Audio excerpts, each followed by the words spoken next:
My message is that we'll be watching you.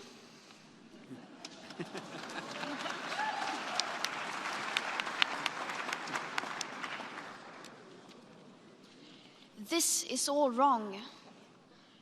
I shouldn't be up here.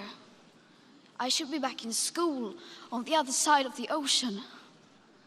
Yet you all come to us young people for hope. How dare you?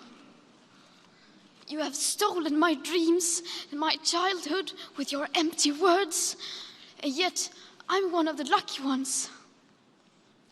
People are suffering, people are dying, entire ecosystems are collapsing. We are in the beginning of a mass extinction, and all you can talk about is money and fairy tales of eternal economic growth. How dare you?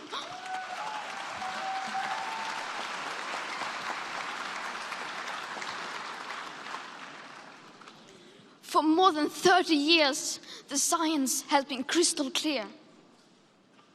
How dare you continue to look away and come here saying that you're doing enough when the politics and solutions needed are still nowhere in sight? You say you hear us and that you understand the urgency. But no matter how sad and angry I am, I do not want to believe that.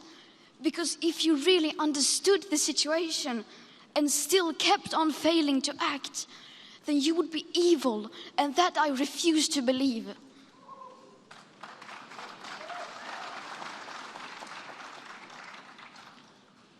The popular idea of cutting our emissions in half in 10 years only gives us a 50% chance of staying below 1.5 degrees and the risk of setting off irreversible chain reactions beyond human control.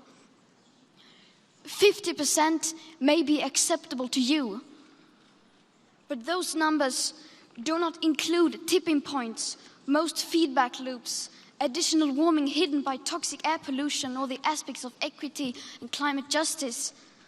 They also rely on my generation sucking hundreds of billions of tons of your CO2 out of the air with technologies that barely exist.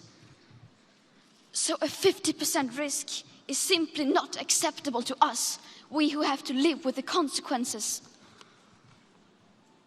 To have a 67% chance of staying below a 1.5 degrees of global temperature rise, the best odds given by the IPCC, the world had 420 gigatons of CO2 left to emit back on January 1st, 2018. Today, that figure is already down to less than 350 gigatons. How dare you pretend that this can be solved with just business as usual and some technical solutions? With today's emissions levels, that remaining CO2 budget will be entirely gone within less than 8.5 years.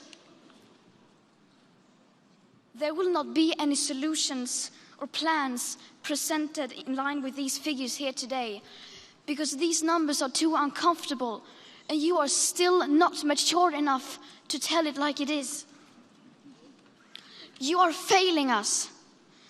But the young people are starting to understand your betrayal. The eyes of all future generations are upon you. And if you choose to fail us, I say we will never forgive you.